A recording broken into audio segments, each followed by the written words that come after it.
Salam salam maa ngi leen di nuyu di leen ziar bonjour à tout le monde am mbégte rek delluwaat suñu chaîne comme ni ñu koy defee tous les mercredis et samedis dellu si rek ci suñu émission fi la xewe di am mbégte dellu si rek macha allah di waxtaan ak yéen ci tolluwaayu Sénégal li may wax rek waxtaan ba juboo ndax nag tout repose sur la communication am na yoo xamante ne ñàkk waxtaan bi mooy indi réeroo waaye ñàkk waxtaan bi aussi am na yu bëri yoo xamante ne da koy jur ci société bi nuñ koy defee rek macha allah ma ci ànd ak son professeur le grand philosophe le grand sociologue Babakary Cissokho nekk formateur interculturel moom mi nga xamante ne moom mooy jàpp si liggéey bi à chaque fois di ñu aiguiller mais aussi di ñu jàngal ndax nag jàng du wees chaque fois rek dañuy jàng chaque fois dañuy approché ay nit yoo xamante ne rek dañ ci jëlee xam-xam ñu am mbégte rek di ànd ak moom le professeur Babakary Cissokho mais may jaajëfal toutes les personnes yoo xamante ne à chaque fois dañuy suivre mais ñi nga xamante ne à chaque fois rek dañuy approché di ñu jox seen xalaat mais di ñu orienté aussi parce que am na ci ñu bëri ñoo xamante ne duñu bëgg ñu tudd seen tur mais ñu ngi ci suuf di jàpp ci liggéey bi maa ngi jaajëfal tous les Sénégalais qui sont dans la diaspora ñi nekk Italie mention spéciale à vous ñi nekk Espagne ñi nekk Maroc am na ñu bëri ñoo xamante ne macha allah fépp Sénégalais nekk dans le monde ba Guadeloupe démb dama yéem quelqu'un m'a appelé du Guadeloupe mu ni ñu voilà mu ngi suivre liggéey bi di ci am mbégte donc dañuy sant yàlla rek may jaajëfal ñëpp toutes les personnes su ma sañoon vraiment turu ñëpp lay tudd mais am na ci ñoo xamante ne duñu nangu ñu tudd seen tur ñu leen di jaajëfal di leen gërëm di leen sant may jaajëfal aussi ma grande sœur Marianne Ndiaye depuis Bordeaux moom it mu ngi jàpp ci liggéey bi bu baax a baax a baax rek ma grande Oley depuis Montargis ziar naa la. ñu dellu ci sunu émission te ñuy waxtaanee la cherté du loyer au niveau du Sénégal ñëpp xam nañu ne loyer bi fu mu toll actuellement defe naa ne jar na sax ñu ciy bàyyi xel ndax l'état du Sénégal ak lu mënti am rek dañuy voter ay loi mais problème de suivi lañu am suñu réew te il faut aussi ñu bàyyi amateurisme bi réew amateurisme yoru ko surtout ay kilifa dafa am yenn poste de responsabilité yoo xamante ne bu ko dénkee ay nit ñu jiite réew mi ñoom ñoo war a bàyyi xel di seggaat à chaque fois dañuy voter ay loi à chaque fois dañuy promulguer ay loi mais du am suivi ñaata yoon lañ fi def mbumbaay wax ci affaire loyer bi ba état bi jël ci ay mesures au niveau de l'Assemblée nationale ñu jël ci ay mesures mais fa la yem finalement dañuy def bruit pour rien wax teg ay mesures dem assemblée voter mobiliser les députés mobiliser les journalistes mobiliser toutes les personnes yoo xamante ne rek dañ ciy wax fa lay yem après du am suivi il faut nag ñu génn ci amateurisme bi il faut ñu teg fi ay ñoo xamante ne macha allah ku nekk sa liggéey danga koy topp ba mu jeex nanu bàyyi caaxaan bi je parle nag sous mes responsabilités je parle au nom de personne mais il faut ñu bàyyi caaxaan bi nañuy topp yi fii ba mu jëm ba ci biir ba mu jeex tàkk nañuy def suivi de l'état des lieux Sénégal tey kenn amul mënumaa wax sax est-ce que nit mën naa louer néeg à 10 000 francs amatul tey boo au niveau de Dakar man boo ma fay jógee maa ngi dëkkoon Maris mais chambre bu gën a ndaw amul sax salle de bain c'était à 50 000 donc pour nga am lu adéquat pour nga mën a dëkk am suturu ci nekk fa ak say njaboot finalement boo misé wu ci ay 150 000 voire 200 000 doo am loyer te ñëpp xam nañu ne dëkk dafa metti mënoo assurer sa liggéey mënoo assurer sa njaboot mënoo assurer dund bi nga bëgg à chaque fois chaque mois nga fay moo tax nag la majeure partie dañuy dëkk ci kër goo xamante ne après dañuy fay première 2 mois et 3 mois li ci des ñuy dawante ak bailleur bi donc nanu bàyyi xel yëpp yaa ngi raam Dakar fait partie des villes les plus chères au niveau du loyer dans le monde bu ñu xoolee statistiques yi Dakar moo gën a cher dafa bokk ci ñi gën a cher te jaaduwul. C'est vrai nit ñi dañuy investir voilà loo investir da ngay bëgg mu am rentabilité mais ñu def ko ak xel ñu ci gën a bari dañuy ëppal aussi am na yoo xamante ne wax dëgg yàlla ah man gisuma ci def ngir yàlla kër investissement à long terme la loo ci def danga koy jotaat lu mu yàgg li nga dugal sa biir kër moom ngay jotaat donc nañu bàyyi xel di dawal yërmande Sénégalais yi bëgg nañu dëkk bu baax Sénégalais dëgg bëgg nañu fat seen njaboot mais la majeure partie dañ ko am loolu mooy indi problème yi am ni yëpp thème bi ñu doon waxtaanee mercredi yëpp ci la parce que parent boo xamante ni dafa am ñaari doom ñetti doom juróomi doom voire plus amul fu mu dugal njabootam finalement benn appartement lay jël 2 chambres salon 3 chambres salon moom mu nekk ci benn bi doom yi yëpp nekk ci yeneen ci yeneen chambre yi finalement xat-xat loo bi ah muy indi yeneen ak yeneen problème yu bari dans la société ci yooyu la nag xam ni naa ziar naa la bu baax di la jaajëfal mais il faut ñuy wax lu am donc léegi dinañ jël sunu professeur Pape Bakary Cissokho sincèrement thème bi tey dañ may jaajëfal ma grande Mami As daanaka bokk na ci ñi suggéré thème bi am na ñu bari ñoo xamante ne woo nañu ñu ne ñu il faut que ñu wax ci lool mais loyer bi cher na loyer bi jéggi na dayo au niveau de Dakar jéggi na dayo dafa dem ba law nekkatul Dakar rek dafa dem ba law ci yeneen région yi même au niveau de Ziguinchor tey pour nga am fa chambre d'habitude dañ daan am ay chambre 7000 5000 7000 voire 10000 mënatoo ko gis waxuma appartement chambre simple laa wax ci région yi pour nga am chambre simple à 10 000 francs amatul de am na ci yenn région yi voilà ci yenn village reculé yi la mais dans les villes c'est rare nga gis ku lay louer këram wala sax benn chambre bu ndaw boo xamante ne danga fay nekk voilà toilette yi danga koy bokk ak ñëpp mais chambre bu ndaw mënatoo ko am les prix sont devenus excessifs appartement benn studio au niveau de Dakar ñu ne la à 175 000 200 000 am na sax ñuy louer leur studio à 250 000 studio chambre salon 250 000 francs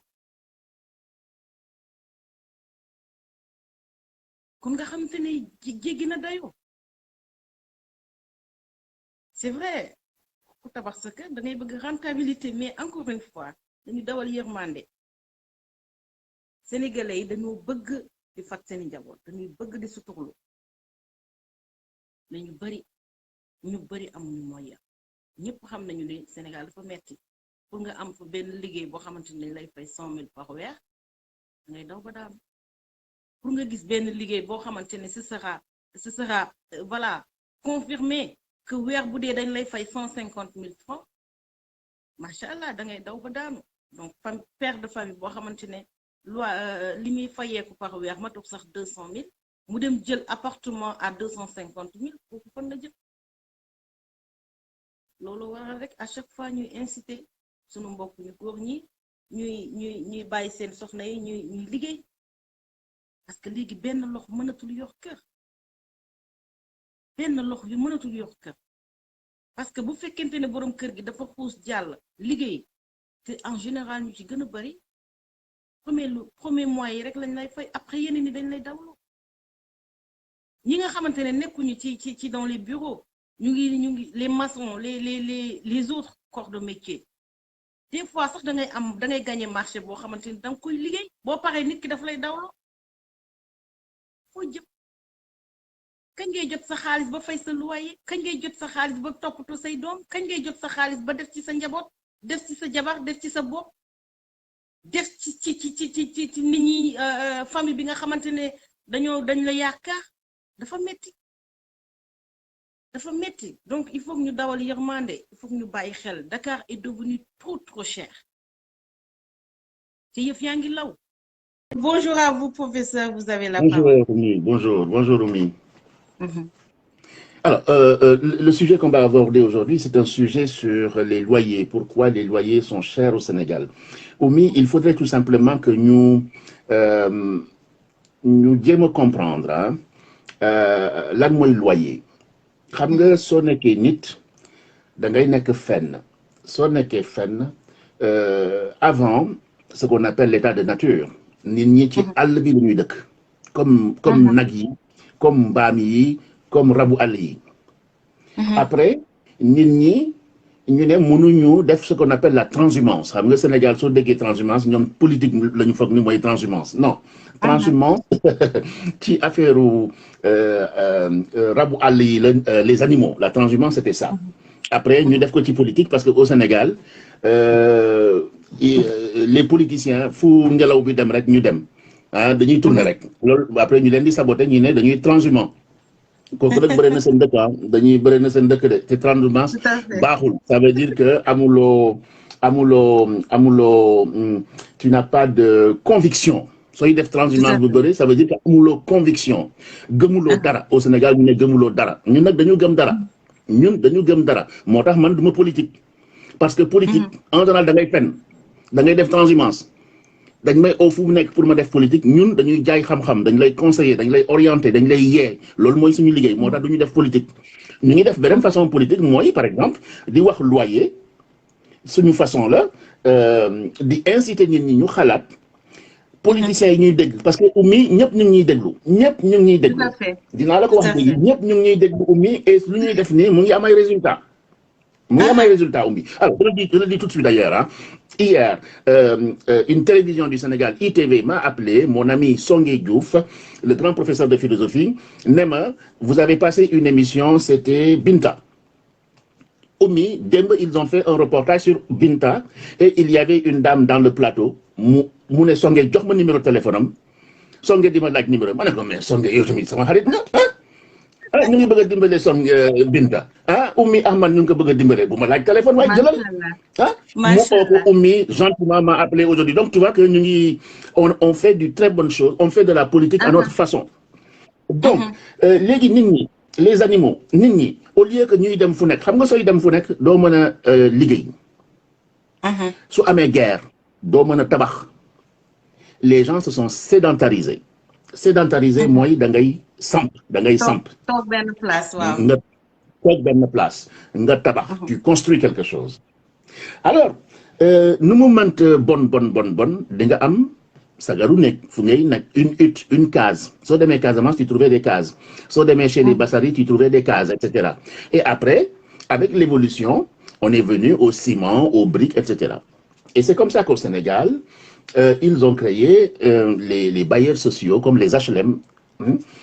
habitation à loyer modéré les HLM hein mais bëriwul les HLM bëriwul Sénégal HLM bëriwul Sénégal il y a beaucoup plus de privés au Sénégal que les bailleurs sociaux que des logements sociaux ça il faut le dire il y a des logements administratifs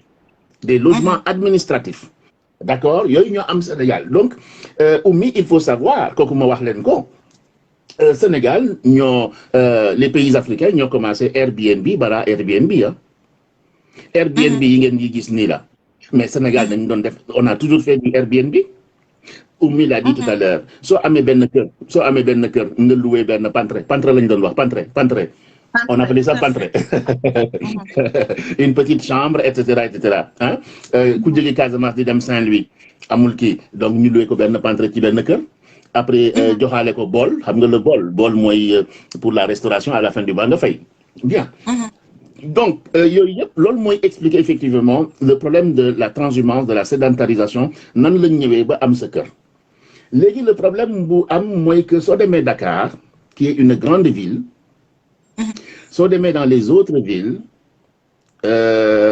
tout est cher Dakar est une des villes les plus chères du monde Dakar est une des villes les plus chères du monde balaa nga xam ko rek ñun suñu jógee diaspora amuñu kër parce que dañu sàcc suñu terrain je le dis ici dañu sàcc suñu terrain dañuy jël kër parce que da ngay ñëw ak sa doom ak sa jaboot donc munoo ñëw di déjà kër yi ab bëriwul néeg dafa bëri nit nga ñëw ak sa jaboot da ngay sonal nit ñi donc ñun dañuy jël kër soo jëlee kër nag dafa cher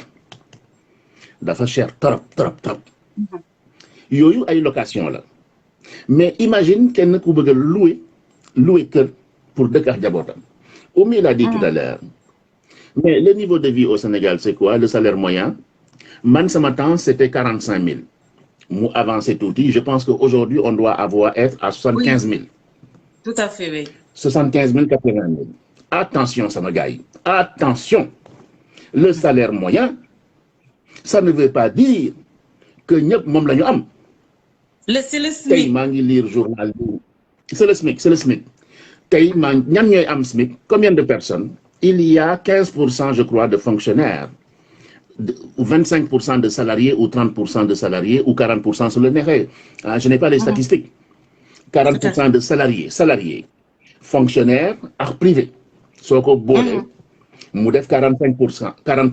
Après, il y a le secteur informel. Moi, ñi nga xam ne dañuy business, etc. di am xaalis. C'est-à-dire que là, ñu ngi expliquer nan ngay jotee xaalis. Et les restes, c'est quoi? C'est des paysans. Les paysans, les agriculteurs, ñoom dañu am seen kër, seen pukusu kër. Bien. Oumy, léegi Dakar dafa cher. Nga yow amuloo salaire bu baax. Mais lan la gars di def ils vont habiter la banlieue lointaine gis nga ko avant c'était Keur Massar avant Keur Massar était une grande banlieue Fass Mbao foofu la ñuy jógee ñëw liggéey Dakar parce que mënuñu fay néeg Dakar voilà léegi ça va mieux à Thiès la ñuy jógee parce qu'il y a la VDN ñëw alhamdulilah mais ñan ñoo koy def ñi am xaalis ñi am oto mais nous, on parle de tous les Sénégalais. On ne parle pas des gens riches. Nous, on parle surtout des pauvres, des précaires. Nous avons dans sen dole. Comme on dit au Sénégal, et j'aime bien, c'est l'ojo jotul ci ginaaw. C'est l'ojo jotul ci ginaaw. Voilà, doulal ginaaw. Parce que le salaire est bas. Légui Oumy, pourquoi le salaire est cher au Sénégal? Oumy, moi, je le tay. Mais tu connais très bien, tu es très intelligent. Sàcckat yi dañuy sàcc ku sàcc mën nga jënd yëpp da ngay sàcc liggéey loo ko. Oumy la corruption Oumy je t'ai envoyé le journal aujourd'hui il y a une dame avec ses copains là ils ont volé plus de 5 milliards de francs CFA. mu ngi dans le soleil mu ngi dans le journal dañ leen di dugg sama page ngeen gis ko phénomène dafa sàcc 5 milliards. Dafa sàcc plus de 5 milliards je n'ai pas le truc là mais dama bëggoon joy ben nit avec ses amis par exemple 5 personnes mais il y a 10 millions de Sénégalais amuñu sax ndekki tey mais nan nga mu ne tëdd nelaw xaalisu askan bi nga sàcc ko nan nga mu ne après nga ne yow musulman nga moo tax ñu am seen biir yu rëy yooyu mooy riba bi la man am naa biir bu rëy mais biir bu rëy c'est normal mais ñoom seen biir bu rëy riba la riba ñoom riba la riba et puis chaque vendredi ñu sal seen berlina dem di jubbi Oumy après léegi donc il y a tout ça là ma ne la ku sàcc il paye tout xam nga ñun en France fii là les voleurs là dañuy ñëw sàcc suñu sàccee Oumy dañuy dem Champs-Élysées jënd ay Ferrari ay Porsche en espèces d'ailleurs léegi c'est interdit parce que liggéeyuñu ko Oumy, il y a autre chose aussi. Oumy, il y a eu des guerres. Il y a 10 ans, il y a eu beaucoup de guerres en Afrique. Quel est le pays le plus stable et le plus calme en Afrique de l'Ouest? Le Sénégal. On a eu les Ivoiriens, on a eu les Nigériens, on a eu les Congolais, on a eu tout ça. Et Oumy, qu'est-ce qu'ils ont fait dans notre pays? Oumy, ils ont fait de la cybercriminalité. Ñom ñoo leen di yónnee les spams là yu bëri yi là di la naan dama bëgg a tabax mosquée di la naan sama d'abord dafa feebar si mooy cybercriminalité dañuy dem di louer et kooku dañ ciy am xaalis parce que suñu ñëwee ils sont à 10 à 20 ils prennent une grande villa dem leen seet si li ma leen di wax yëpp dëgg la amul dara bu inventé li ma leen di wax yëpp dëgg la ils vont louer de grandes villas Oumy. Ils vont installer là-bas 10, 20, 30 ordinateurs très sophistiqués. D'ailleurs, police Sénégal, Oumy, ces gens-là, ils te font beaucoup d'argent parce qu'ils inondent le monde avec leur spam, avec leur attaquer les comptes bancaires. Donc, il y a des xaalis. Donc, il y a eu négocier du loyer. Kër boo gis ñu wax la ko nga fay. Parce que yow xam nga ne dañ ko mën a fay. Mais man ak Oumy, man ak Oumy, man ak Sénégalais yi, man ak sama xarit yi ñuy déglu, est-ce que ñun mën nañ ko fay? C'est pareil, professeur Dogumala, vous avez fait l'université et on est passé par là-bas. Pratiquement, les quartiers qui sont aux alentours de l'université, nous les Sénégalais, nous il faut dire l'appartement, puisque nous koy loué, moi ñi ngay tudd ni. C'est ça, c'est ça. Ah, le son est parti. Oui, oui. Oumy, voilà. Tu as parfaitement raison parce que nous tout encore avant Mermoz, on ne pouvait même pas Oumy. Avant Mermoz, Mermoz avant, les le Mermoz, Sicap, c'était que les fonctionnaires. Xoolal rek Oumy. Xoolal rek Oumy, li ma la wax rek dëgg la. Mermoz pour nous c'était le luxe. C'était le luxe. Ñun université suñu xarit suñu xarit suñu Mermoz la dëkk rek dañuy ne ah d'accord. Dañuy ne ah d'accord, on comprend tout. Jarul nga wax yi ngay wax noonu man j'ai donné des cours là-bas là ay ministres ñoo fa na nekk mooy les logements de fonction ministres ñoo fa doon dëkk wala étrangers yi wala la coopération internationale wala les ONG internationales wala les ambassades et cetera ñoom ñoo nekkoon foofu. Oumy man foofu moo nekkoon sama quartier foofu laay def sport sama xarit artistes yi foofu lañu nekkoon. J'ai donné des cours aux enfants des ministres man foofu laa commencé di liggéey yu sew yooyu d'accord Oumy donc ñooñuy sonal ba léegi le loyer n'est excessivement cher. C'est devenu Oumy un business. J'ai des amis, quand ils ont construit, wala xam nga Sénégal ma wax leen ko ku gagné da ngay tabax benn kër nga def normal nga gagné loterie rek nga ne yéegal ma un étage Oumy. Mu gagné waat loto mu ne defalaat ma 2 étages Oumy. 2 étages balaa nga defar ko il faut nga xool ci suuf xam nga on parle des loyers Oumy mais maa ngi dem fu sore mais fàttewuma suñu sujet bi de mais parce que suñu sujet bi dafa ñàng dafa xam nga ñun on est des penseurs ce n'est pas seulement le sujet il faut que ñu border ko pour nit ñi comprendre parce que suñ ko bordé wu rek juum nañu donc nit ñi les gens comment dire encore ils vont graviter autour. Ils vont construire des maisons. Oumy, kër yi lu muy dem Médina dafa daanu. Kër yi dañuy daanu. Parce que fondation bi, ce n'est pas fait pour ça. Ce n'est pas fait pour Oumy, plusieurs fondation bi, ce n'est pas fait pour ça. Et lu ñuy def, pourquoi lu ñuy def loolu? Ut xaalis di louer. Xam nga maa ngi leen dem naa fu sore mais sore wu ma de maa ngi ci location bi. Pourquoi ñuy tabax noonu? Pour tout simplement les louer. Parce que il y a une crise des appartements à Dakar. Donc, il y a il y a 10 ans, j'ai écrit un article, le Sénégal est en chantier. Faut dem rek ñuy tabax. Faut dem ñu ngi tabax. Man laaj leen, est-ce qu'il y a des architectes? Est-ce qu'il y a des architectes? Ñu ne ma non. Non, ñoom ñi ñooy seen propre architecte. Ñoom ñooy seen propre architecte. Donc, il y a ces délinquants-là qui viennent de l'étranger. Il y a nos voleurs au sein du Sénégal. D'accord? Et ces gens qui veulent s'enrichir vite. Donc, et qu'est-ce que fait l'État, Oumy? Oumy, je te rappelle qu'en France, l'augmentation des prix du loyer, c'est 0,5% ou 0,2%. C'est entre 0,2 et 0,5 par an. Et on ne l'improvise pas. C'est la loi en fonction du coût de la vie. Tout à fait. Dafa leer nañ. C'est en fonction du coût de la vie, de 0,1 à 0,5. Avec la Covid, ils ont négocié. L'État a dit non.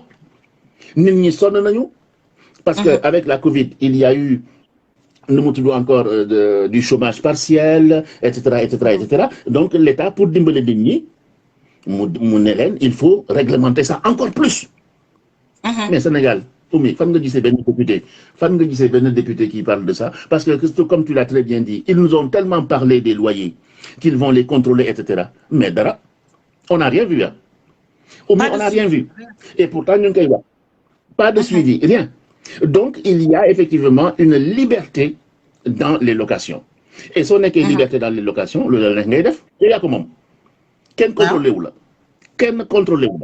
donc lu la neex nga def da ngay jël wala nga bàyyi nga proposé ma un 2 pièces à 250 000 ma ne la cher na Oumy ne ñëw na jël naa ko parce que Oumy sàcckat la c'est pas notre Oumy je donne un exemple bon alors je vais dire Kiné su ñëw dañuy ñëw sama Oumy non Kiné voilà man ma ñëw Pape Cissokho man ñeme naa amul problème gars yi mi ne ma 250 ma ne ko ñett Kiné ñëw mu ne man fay naa 300 000 sa gars yi mi jox ko donc on donne au plus offrant on est dans la jungle te jungle baaxul il faut légiférer il faut contrôler soo buggee nekk sa wetu jaboot soo buggee nekk sa société il faut nga encadrer les loyers les loyers on appelle ça encadrer les loyers Sénégal nag amul Oumy grosso modo voici le carcan, ce qu'on appelle le cadre pour bien comprendre la situation des locations au Sénégal et il faut arrêter ça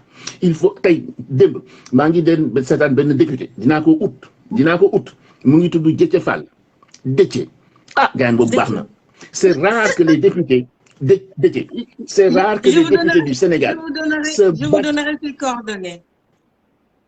xam nga ko voilà très bien Oumy connaît tout le monde bon waa jooju li mu wax dama kontaan ma ne lii rek lay jàngale dinaan député yi jël leen ay sujet nga teg ko ci assemblée nationale député dafa nekk pour askan bi fii soo ne sécurité c'est Éric Ciotti soo ne telle personne la pêche il y a telle personne mais ñun Sénégal ban député mooy spécialiste amul di lekk xaalis rek di tàccu ils sont et tous puis di leen may ay t-shirt ils sont tous spécialistes di leen mën ay t-shirt maytu leen t-shirt yi su ngeen buggee seen loyer bu mu dem fu sore yéen a am seen carte parce que yéen ay décider nan lañ waree doxalee Sénégal mais Sénégal du sàcckat yi ñooy doxal Sénégal c'est les 90% de la population ñoo war a jël le pouvoir pour ne leen ñun sonn nañu amuñu xaalis mais pourquoi xale yi di dem France di jël les pirogues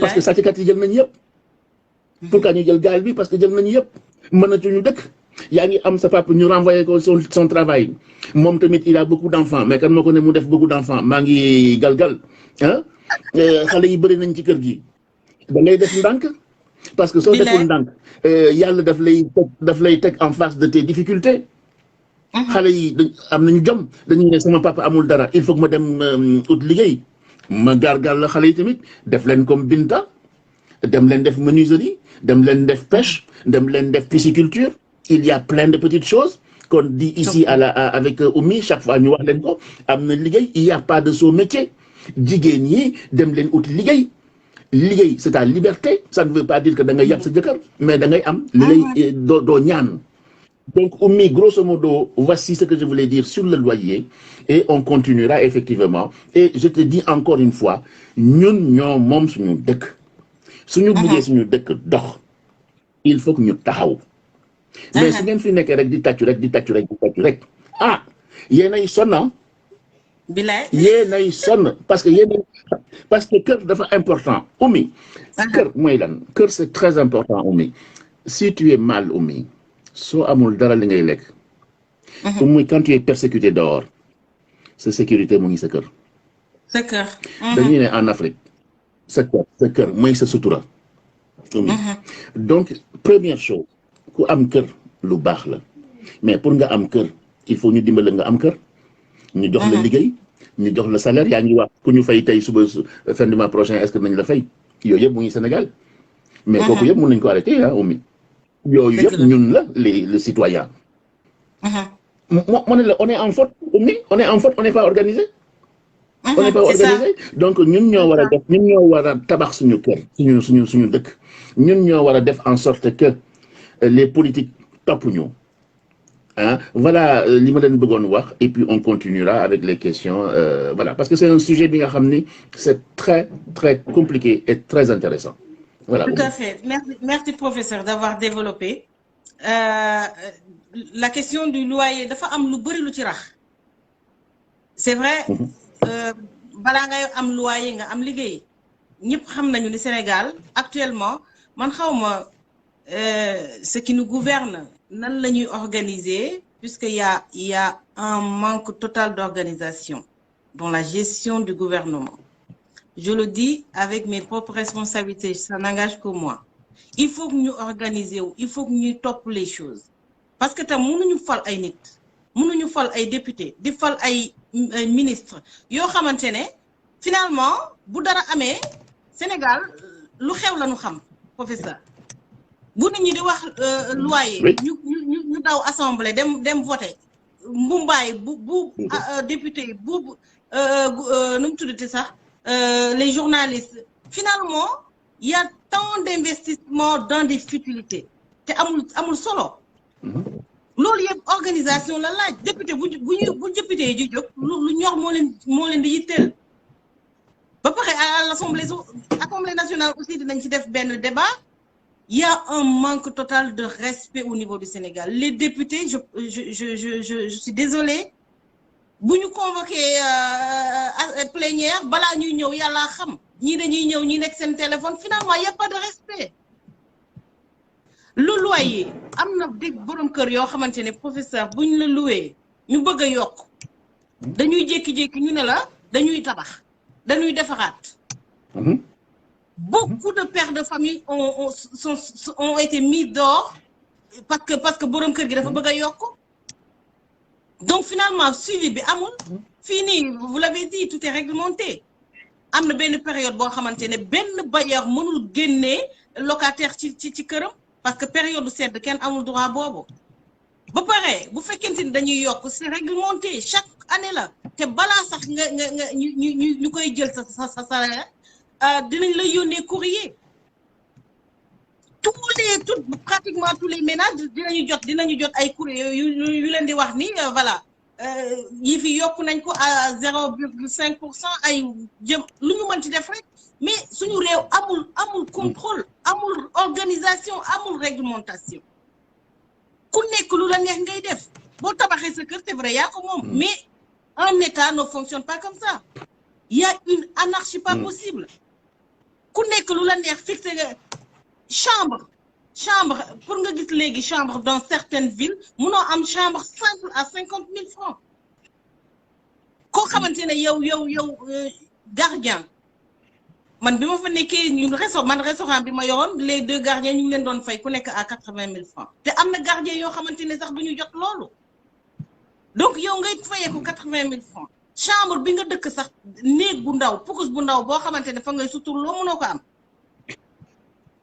donc il faut que ñu waxtaan il faut que ñu teg yëf yi les choses comme il se doit ñu teg les personnes qu'il faut à la place qu'il faut que nos dirigeants sélectionnent des personnes rigoureuses des personnes qui sont là pour travailler boo demee tey dans des administrations da ngay am rendez-vous da ngay rus parce que buñ la joxee rendez-vous à 11h balaa ñu lay recevoir midi day passé wala sax 1h nga ñëw le secrétaire mu ngi ci téléphone am di waxtaan duñ la sax faale combien de gens de la diaspora ñooy ñëw di xuloo bu ñu waxee ñu naan waa da ngeen fuuy da ngeen jóge ci diaspora bi alors administration dafa am réglementation dafa am na muy fonctionner boo fa nekkee liggéey moo la fa yóbbu bu dee waxtaan nga toog sa kër nga waxtaan mais Sénégal amul na ma yàlla jéggal mais des fois on le dit avec le cœur mais il faut une organisation il faut une réglementation il faut qu'on nous respecte mais il faut que les Sénégalais aussi se respectent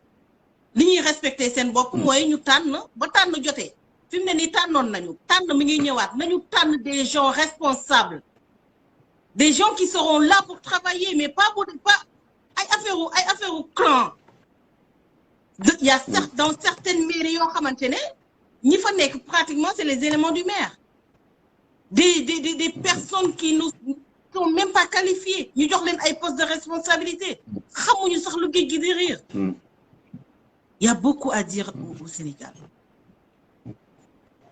il y a beaucoup à dire au Sénégal donc professeur ma bàyyi la nga ñëw ci les propriétaires ñi nga xamante ne bu ñu bëggee yokk dañuy dàq nit ñi ci biti di inventer des choses alors que dañu bëgg a yokk.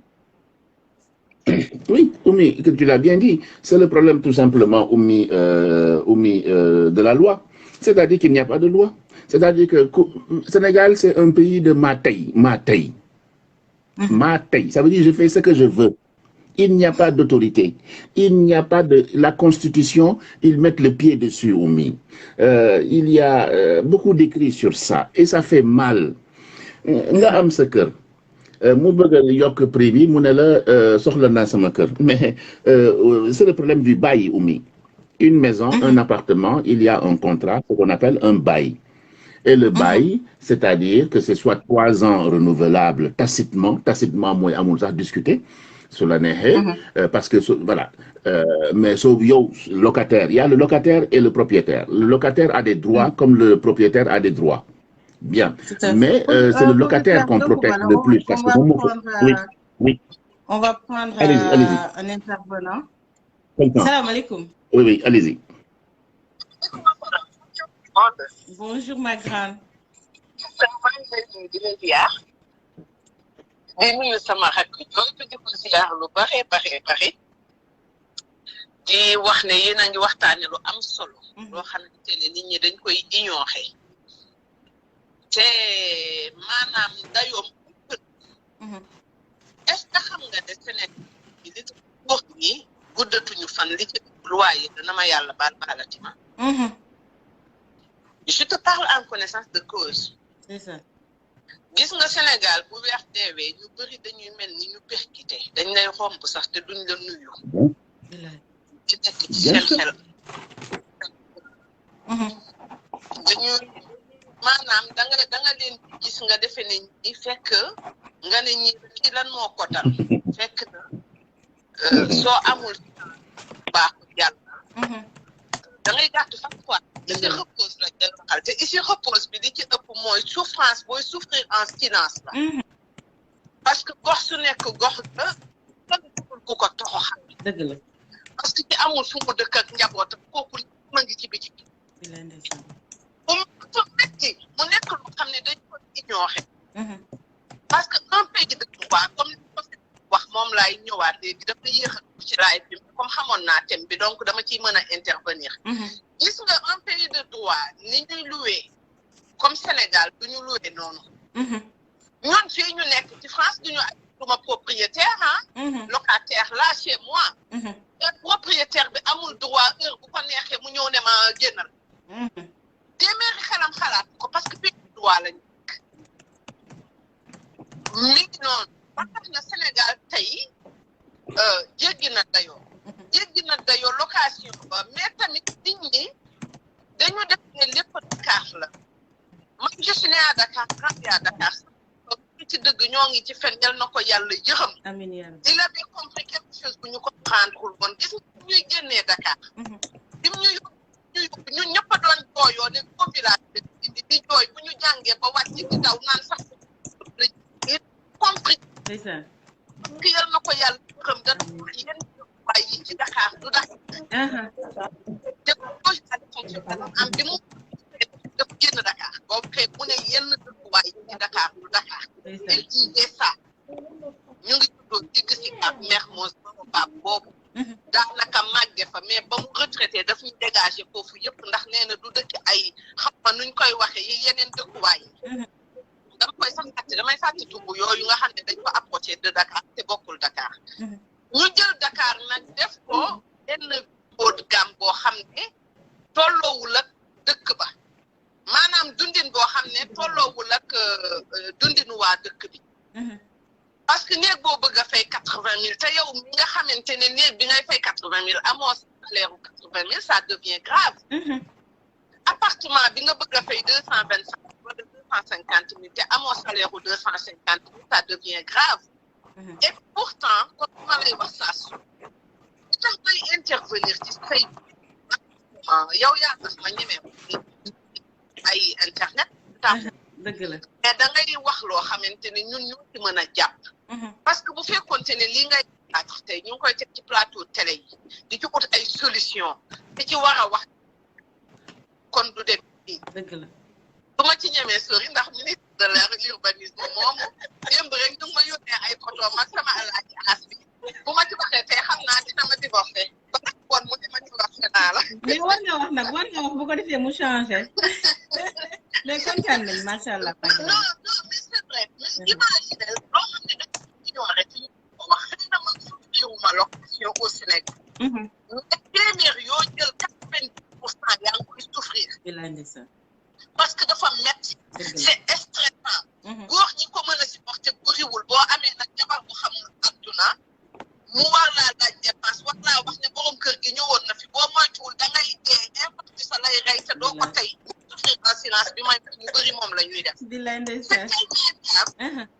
encouragé di la remercier di wax ne man dama lay bëgg a dégg damay bëgg a dégg professeur parce que seen intervention toujours day am solo te da ngay débattre ci lu macha allah vraiment.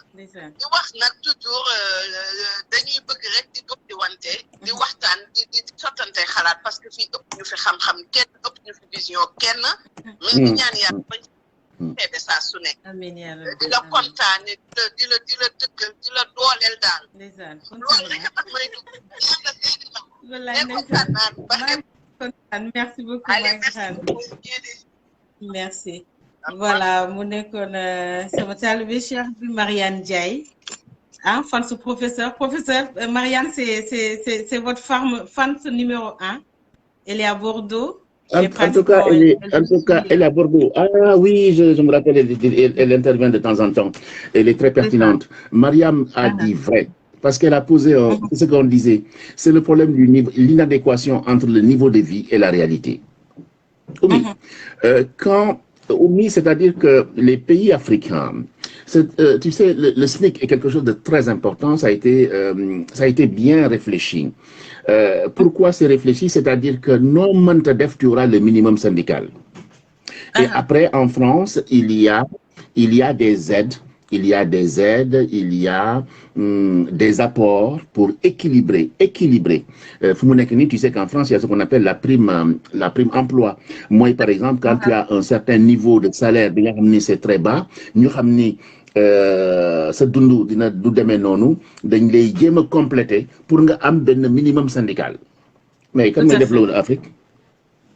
Kan mooy def loolu Afrique moo tax ñuy def doom yu bëre pour nekk doom yu bëre mooy CAF mooy sécurité sociale Sénégal ngeen baal ma mais c'est la vérité que je vous dis les jeunes là man je parle aux jeunes là man sama papa doom yu bëre la amoon mais dafa ne Pape Sissoko kër bu ma am nii Sénégal est-ce que mën nga ko am France ma ne ko déedéet mu ne ma jeexal na. Mais son papa, il est décédé à 74 ans. Il y a gagné de. Mon ami kër bu ma am nii à Bignona en Casamance. Mun nga ko am France ma ne ko non. Mun ma réfléchir à ce que je t'ai dit. Ça veut dire quoi? Li ngay def yow li ngay soobu est-ce que sa bopp mun antan na ko? Est-ce que tu es capable d'assumer? Ça veut dire ñun sécurité sociale au Sénégal mooy lan sa doom yi. Et Oumy li ma lay wax ni métti na Oumy. Bi ma commencé les vidéos Oumy, je te dis comment j'ai commencé les vidéos. Moi, je ne connaissais pas ça.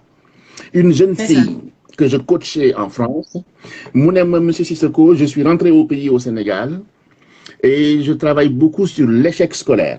Oui. Mais Monsieur Sissoko, j'ai un gros problème parce que ceux que j'encadre ont raté le bac 4 à 5 fois. Sénégal. 4 à 5 fois. Mon échec au bac en France, au Sénégal. Mon est-ce que vous pouvez me intervenir pour leur parler, les rassurer, les coacher? Avec grand plaisir. Avec grand plaisir. Alors, tant qu'il y a une YouTube, tout ça là, et Mariam a raison, alors je n'ai pas réussi. Monsieur Sissoko, vous vous filmez et je vais le passer sur YouTube. Ah bon, c'est possible ça? Oui. Non, on a commencé YouTube.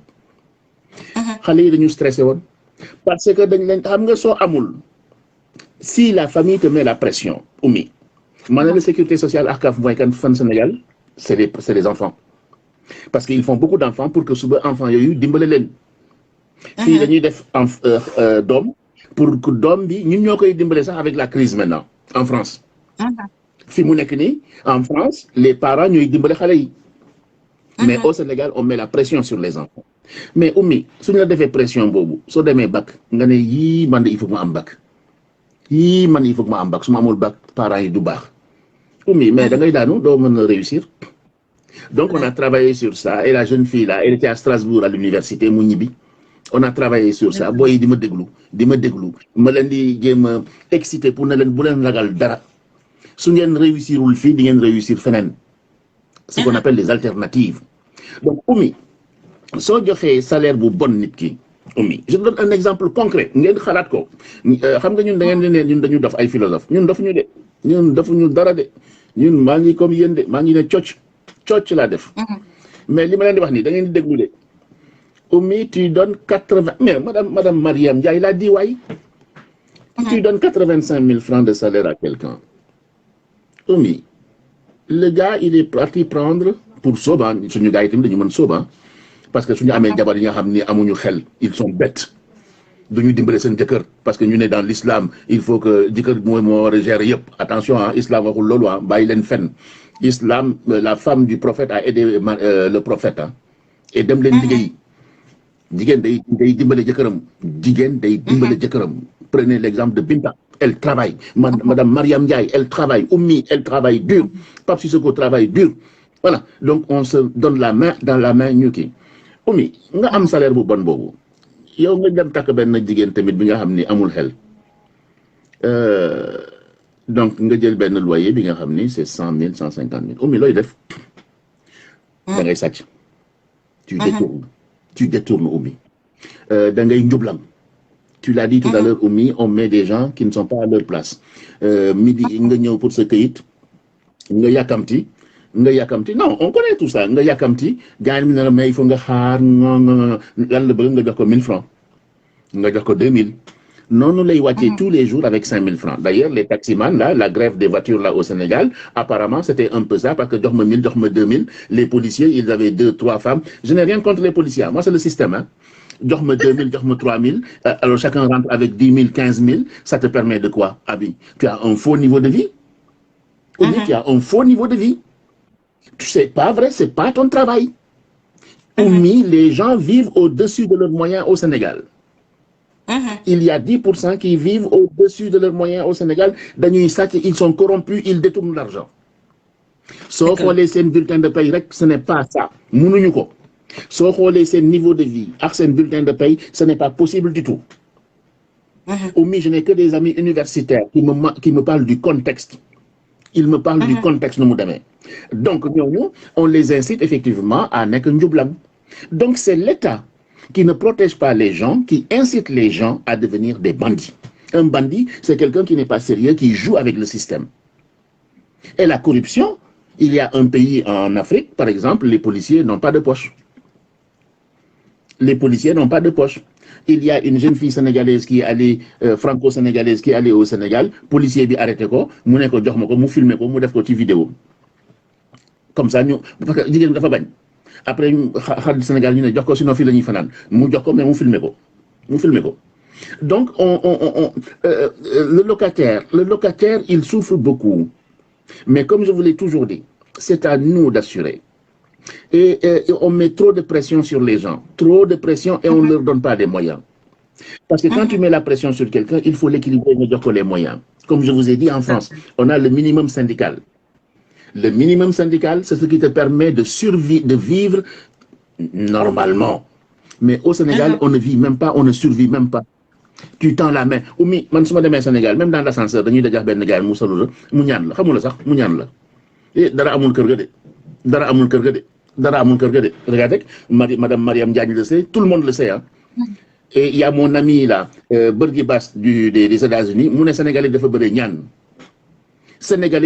ñaan moo tax j'ai dit au Sénégal essayez de trouver des formations allez chercher du travail réorientez-vous pour avoir le minimum syndical parce que pourquoi les gens disent ñaan c'est parce qu'on les a pas mis dans les conditions Oumy fin du mois madame Ndiaye a dit à la fin du mois les gens ont même peur de rentrer à la maison parce que le propriétaire day ñëw et da ngay rus et ñun fii est-ce que le propriétaire vient à la maison non c'est un prélèvement est-ce que dafa ñeme madame Ndiaye est-ce que dafa ñeme dugg sa kër madame Ndiaye l'a bien dit dafa ñeme dugg sa kër et Oumy ça lui donne un pouvoir hein Oumy propriétaire yi ça leur donne un pouvoir hein d'ailleurs sax ay bandi lañu noonu la ñuy doxaane hein tout à fait parce que dañuy am pouvoir non Khalil ñu ngi lay déglu waaw bonjour na ngeen def leen di jaar ñëpp di waa Sénégal di nuyu waa diaspora bi yëpp et puis di nuyu le professeur Bakary rafetlu témoignage am ci affaire location yi mais benn affaire dafa am aussi am na ñoo xam ne man damay wax tout le temps rek boo déglu sumay waxtaan d'habitude damay naan jullit amul Sénégal parce que comportement yi ñuy am moo nekkul comportement ndax boo jëlee nga xam ne am na ñoo xam ne dañu am xaalis fay location mais dañ koy bañ a fay parce que bëgg nañ jënd borom kër gi. d'accord boobu dafa ci Sénégal tey. d'accord dañu am seen salaire am salaire bu baax am na ñoo xam naa leen. bu ñu nag fay location 2 mois 3 mois yi ñuy njëkk a joxe la ñuy joxe teg ci benn après di dawaloo borom kër gi noonu mais ba pare ngi takk ay ñaareel bu lay ñetteel donc yooyu tamit am nañ ko Sénégal. Il a raison. chinois bi ñu ñëwee par exemple Dakar Gibraltar xam ne man sama papa foofu la am kër bu ñu ñëwee dañu ñëw fekk location yi bàyyi li ñu ko doon loué bariwul 200 000 xaw ma 150 000 chinois yi ñëwee dañu yàq marché boobu dañu ñëw imposé paa yi ay jaay sax ngor ay si am na ñoo xam ne dañ dem ba jaay sax kër yoo xam ne ça coûté ay 55 millions 80 bu ba cher 70 millions léegi dem na ba 200 millions te chinois yi ñoo ko imposé foofu gars yi mu nekkaat beneen problème pour société sénégalaise bi donc sénégalais yi am ñu accès foofu donc chinois yi ñoo jël foofu lépp récemment rek am na koo xam ne ñoo takkaloo kër ki nga xam ne ab naar la yàgg foofu ñun fa la ñu màggee fekk ko foofu donc borom kër gi bi mu demee ba nga xam ne chinois yi offrir nañ ko 1 million par mois dafa génne waa ji ci biti ay koo xam ne yow ba nga jëndee kër nekk di la fay régulièrement mosu ko tardé mais daf ko génne donc avec ça moom jullit la c'est un musulman waaw mais nga préféré dàq parce que un chinois taw faire 1 million par mois xam nga donc yooyu la ñuy dund Sénégal donc léegi nag immigration boobu nag bu ñu ñëwee imposé benn chiffre xeex leen dafa dugg donc léegi nag ñu mujjee di réfugié wu comme ni ko professeur Bakary waxee dañu réfugié wu ci côté banlieue tout le temps nga jël kaaw chinois yi nu mu tëddi ñoo nekk benn dañu nekk benn groupe nit facture ñu nekk am nañu xam nañu di tàppe fale donc yoo xam ne bu ñu ñëwee dañuy créer ay sociétés yoo xam ne xamul lu doon am seen i ordinateur dina créer ay Adidas sociétés yoo xam ne ñoom mën nañu sax yónnee échantillon mais lépp arnaquer les Européens nga xam ne dañuy def business àll yooyu donc par jour ñoom dañuy encaisser ay millions yooyu tamit pour ñu fay location du dara ñoom ñu ko donc triandage boobu dafa fa nekk léegi nag nga mu nekkaat beneen souci bi nga xamante ni mooy ki nga xamante ne buy fayeeku 50 000 war a fay chambre 80 000 kooku mooy dafa fay. waaw parce que kooku bu demee ci client bi moom mu def noonu. parce que koo xamante ne 50 000 la am léegi li nekk Sénégal boo xool taatee na kër boo xam chaque année dama dem xool ndax daanoo dafa dem ba mi ngi gël taatam foofu donc ngay fekk bopp pour nekk xaj nga doon ko kër bu am équilibre ba nga xamante ne da ngay naan kii dans 5 ans mu daan léegi nag xam ne dañu am parce que man yenn yi fit laa ko nga dem kër gu mel noonu nga dëkk ci di ci fan dina ba nga mën cee nelaw moom il faut nga am fit waaw man xaw ma ci wetam sax ñëwoo ma ko fa ñëwoo ma jaara sama oto foofu dem loolu laa fay xool mais Sénégalais dañuy jël seen fit dem dugg foofu fay fa loo xamante ni nit boo xam ne kañ boo ko fa dugaloon sax du fanaan waaw donc ñu amaat beneen problème parce que ñi koy def tamit du ñu ay jullit et puis même bu fekkee encaisse nga xaalis bëri sax mais dafa investissement daane leen kër gi nga defaraat ko même voilà ay bakkan di ci wax parce que ñooñu nga nar a rey parce que ce sont des criminels ñooñu ay délinquants la ñooñu état daf leen war a andi parce que kër dafa am na muy dañ koy tabaxee fii Europe tey boo ñëwoon bëgg defar benn mais pour papier ñuy laaj ci war a jaar ak ña ko war a signé ak lan la ci mais parce que dañuy am contrôle bu ñuy def waaw mu coûté nag xaalis bu bari donc soo koy def na nga koy teg ci yoon ci ay leer mais Sénégal loolu amu fa da ngay yéen xool kër gi nu mu la neexee rek nga doo xool nu mu la neexee waaw mu doon ay catastrophe di rey kër yi di màbb xam nga donc yooyu nekk na ay yi nga xam ne état war na ci mën a taxaw waaw bu ko fekkee société bi xoolul loolu parce que société bi bon boo xoolee tey am na ñoo xam ne dinañ dem ba génne leen sax seen kër parce que ñu xam ko ñu fayee location kooku du dem di jëli avocat parce que li muy fayee location loolu la léegi boo ko bëggee final da nga koy final rek mu dem te loolu dafa bari actuellement Sénégal da ngay gis koo xam ne day fay régulièrement am beneen waay bu tëll fa la ñëw ne la am na temps mën naa la fay ci ñaata lay fay nga ne man jox naa la 300 nga génne ko kooku tamit day génn def parce que danaan du ma fi nekk di jël avocat muy cher ci man temps bi di dem yooyu tam jarul àdduna jarul ko nga def ko ci fekk waaw yooyu tamit gars yi dañ ko am mais il faut tamit lii ñu dénonce ko ba nga xam ne état day jël matuwaayam ci kër yi mel noonu ñu ngi koy tabaxee xam nga ñu ngi woon ay contrôle surtout parce que am na ñu bëri ñu ngi dee ci ay kër gu màgg bëri na fi te dañ ko wax sax yaa na fi bëri na fi waaw koo xam ne kër day màgg ci koom nii mu dee te ma ngay fay location waaw borom kër gi boo ko xëccee wax ah ndogalu yàlla la non du ndogalu yàlla ndogalu la parce que moom moo ko rek ah parce que kër gu war a daal kër gu ñu nit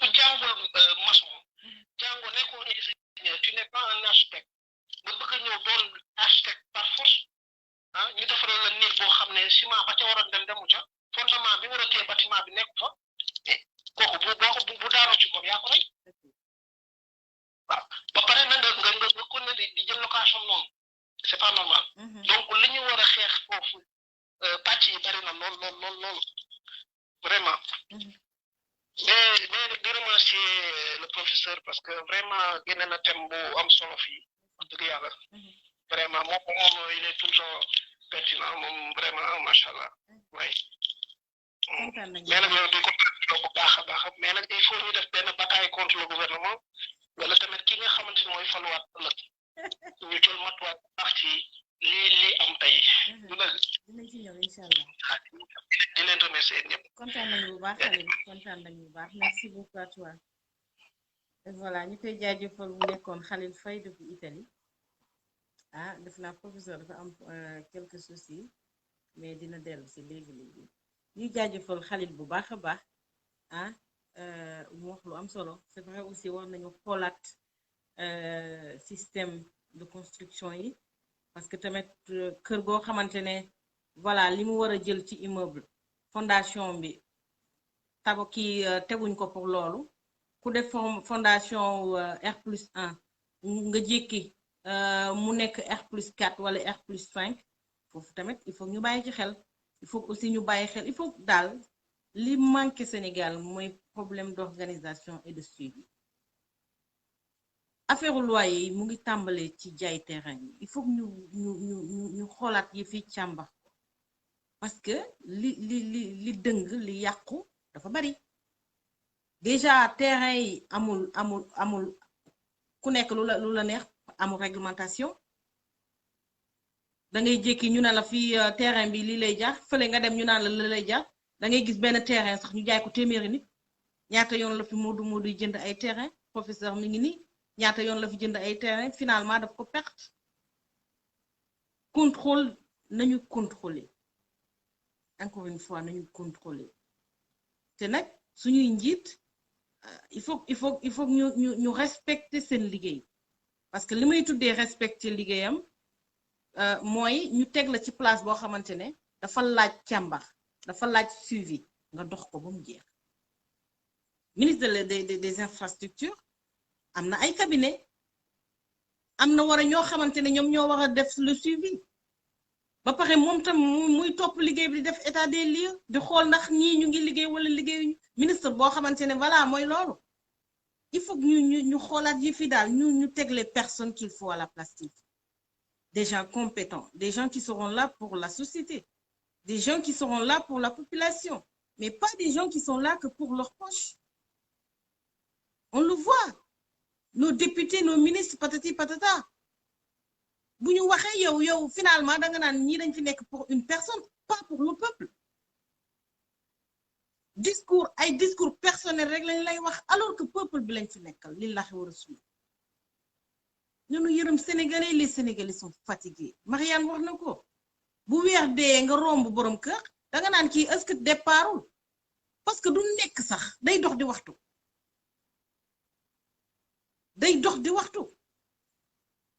Ñun suñu réew ñëpp xam nañu ni dépense dañ koy lijjante du jour au jour. Dépense dañ koy lijjante tey boo amee dépense 1000 francs boo joxe bu ëllëgee nga wutaat 1000 francs. Finalement ku amul dépense waxuma la fu muy amee maqaama naan day jël ay appartement ay 3 chambres salon 4 chambres salon. Ay studio yoo xamante ni Dakar est devenu on l'a dit la ville Dakar fait partie des villes les plus ñu xoolaat yëf yi voilà professeur ñu bàyyi la nga xusaat. Xusaat. J'aime bien les termes là. Oumi, j'ai manipulé là, moi j'étais perdu après. Je ne touche plus à mes appareils là. Bien. Oumi, je ne sais pas où est Khali là, mais vraiment aujourd'hui, je suis extrêmement ému d'entendre Mariam et Khali. Khalil Faye. C'est le jeune frère de Habib Faye, le défunt Habib Faye. Ah, d'accord, ok. Mais vraiment, ce qu'ils ont dit m'ont touché. Et ils complètent ce qu'on est en train de dire. Khalil a abordé différents sujets. Je vais, avant de continuer sur ce que Khalil a dit et d'enfoncer le clou. En France, par exemple, le loyer ne doit pas dépasser, l'idéal du loyer ne doit pas dépasser 33% du salaire. L'idéal du loyer ne dépasse pas 33% du salaire. Ça, ce sont des données nationales. Hein. Il est vrai qu'à Paris, c'est faux parce que à Paris, le loyer est très cher. Il dépasse les 33%. On arrive à 40%. Je ne vous cache pas que même moi, je paye excessivement. Je dépasse de loin ça. Et c'est un choix de vie. Parce que je me bug sama domi duñu dem jël néeg à l'université, c'est minimum, il faut savoir ñu wax deug ni un étudiant ici su demee jël chambre am etc., c'est au minimum 1000 € par mois. 1000. La chambre de bonne c'est 500 €, le transport etc., c'est minimum 1000 €. Sama doom bi demb muy ñëw mu ne ma sa copine paye 1500 €. Le loyer coûte 800 €. 800 €, chambre là, mais mon école boule, province le djogé, pour vous dire. Donc l'idéal du salaire en France c'est 33%, on va dépasser. Ce qu'on dépasse, il y a qui commence à descendre. Voilà. Ils ne payent rien, ce sont les services sociaux. Il y a le bal, pour dépendre des services sociaux. Il y a le bal, pour nous tomber dans les services sociaux, nous avons loyer, etc. Parce que la droite va arriver là, CAF bi day dem ah. CAF bi day dem de. Fay leen li ngeen mun. So ngeen munule bu leen ko def. Bon, comme c'est en France, au Sénégal c'est un peu compliqué. Khalil a posé un sujet crucial. Oumi, mon ami, le grand savant Tidjane Ndiaye, mu ngi Sénégal ah, moom moo bind le génocide voilé, borom xam-xam bu rëy. Il connaît très bien les Chinois, avec notre ami Adama Gaye. Oumi, Chinois yàq nañu Sénégal. Dañuy ñëw ñu gis Oumi ak këram, ñu gis Pape Sissoko taxaloo Oumi, ñu gis Khalil taxaloo Oumi, ñu gis Marème Ndiaye taxaloo Oumi. Ils vont venir voir les propriétaires, leur proposer 4 fois le loyer. 4 fois. Et comme Khalil l'a dit, suñu mbokk yi gëmuñu dara, dañu musulman. Ñu ñëw ne gars yi damay yokk sama prix. Waa ji mënu ko jël, mënu ko fay. Donc on le renvoie. On renvoie le locataire de Oumi. On renvoie le locataire de Pape Sissoko, on renvoie le locataire de Mariam, on renvoie le locataire de Khalil. Donc, le Chinois, il a un espace excessivement grand pour installer son business. Et en plus, il paye. C'est pourquoi ce qu'on appelle les nouveaux riches. En France, au Sénégal, les nouveaux riches. Les nouveaux riches au Sénégal ont commencé avec Abdoulaye Wade. Quand il a libéralisé le riz, la vente du riz, quand il a libéralisé le commerce. Nous, on fait de la sociologie et de la philosophie. Hein, on connaît très bien d'où ça vient. C'est avec Wade qu'on a libéralisé le commerce et on a eu des millionnaires, comme on a eu des millionnaires en Russie, on a eu des millionnaires au Brésil, en Afrique du Sud, etc. Le Sénégal a beaucoup de millionnaires. Je m'en réjouis parce qu'ils travaillent. Tout individu qui est dans le privé, qui travaille, moi, il n'y a aucun problème. Je n'ai aucun problème. Ce que je n'aime pas, c'est les voleurs et les corrompus. Ceux qui prennent l'argent du pouvoir. Donc les Chinois, c'est comme ça qu'ils s'installent. Il y a un livre que mon ami a écrit qui s'appelle Le jeu de Go. Le jeu de Go, c'est quoi? C'est une stratégie militaire. Oumi, Yangi nek au sud, Khalil Mungi nek au nord, Mariam Mungi nek à l'ouest, Pape Mungi nek au truc. Après, m'ont rassemblé, ils tissent, ils achètent tout. Ils ont fait ça en Algérie, en Côte d'Ivoire, au Sénégal, partout. Oumi, l'État du Sénégal aussi est complice parce qu'ils ont bradé le littoral.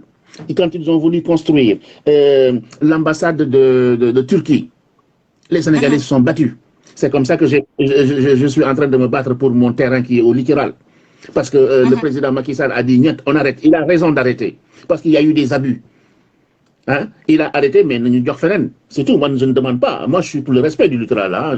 Mais je suis à 800 mètres du littoral et le littoral, c'est 300 mètres. Donc, on m'a mis dedans alors que je ne suis pas dedans. Mais ce n'est pas grave. La justice. Donc Khalid a raison. Les Chinois, les gens viennent payer au plus fort. Mais c'est pourquoi il n'y a pas de réglementation. On ne protège pas les locataires. C'est le plus offrant. Et comme je t'ai dit, Oumi, le plus offrant, il a tout. Le propriétaire, il a une surpuissance. Et ça, c'est catastrophique, c'est irrespectueux. Di ñëw kër nit ñi day quelquefois sax day doxantu ci kër bunt bi. Di paniquer le pas day doxantu. Mais Oumi, c'est pas normal. Oumi, ce n'est pas normal ngay paniquer lo. Mariam l'a dit, mu ne gars yi dañu stressé. J'ai écrit des articles du ça. Man leen Sénégal dafa déprimé. Ñu ne ma Pape Sissoko tubaab la, il réfléchit en tubaab. Ma ne leen mais duma tubaab, nit ku ñuul kuk la. C'est que damay xalaat. Et su may xalaat yéen lay dimbale. Su may xalaat yéen lay dimbale. Parce que xam ngeen ko. Parce que xam ngeen ko, vous le savez très bien, day ñëw doxantu. Quelquefois sax suñu xeeñee parfum rek nga ne oh gaan baa ngi fi. Pa bi dem dugg ci néeg bi. Voilà. Mère bi paniqué. Xale yi paniqué. C'est pas normal de terroriser comme ça les gens. C'est pas normal. Et comme Khalil l'a dit, ce n'est duñu ay musulmans. Gëmuñu Yàlla. J'ai un ami, il a un locataire. Oui, c'est Diallo qui me l'a dit. Pape, moi j'ai un locataire. Il est tellement réglo. Mon loyer que je lui propose n'est pas cher. Et je préfère celui-là que de louer plus cher et je n'aurai rien. Khalil mu ko wax. Khalil mu ne quelquefois gars yi dañuy jël benn loyer fay les 3 premiers mois, le 4e 5e mois ñu teg tànk ci loyer bi mais Oumi dem nañ jël ñaari jabar wala dem nañu def mbarana comme vous dites au Sénégal la xaw ma c'est mbaraan ou quoi là. Oumi, j'ai aussi des jeunes cadres au Sénégal, je le dis, c'est mes amis, jeunes cadres.